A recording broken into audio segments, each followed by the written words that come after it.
अस्सलाम वालेकुम। गिलगित बल्तिस्तान में लगता है कि 1977 का मरा हुआ भुट्टू दोबारा जिंदा हो गया है।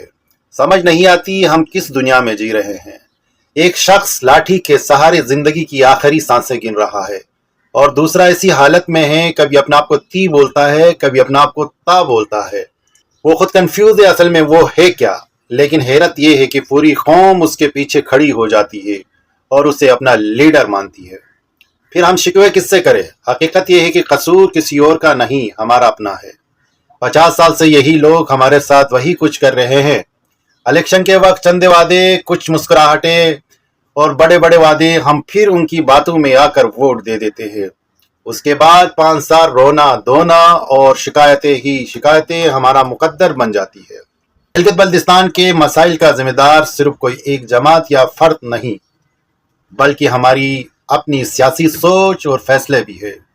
जब तक हम कारकर्दगी की बुनियाद पर फैसले नहीं करेंगे, हालात बदलना मुश्किल है।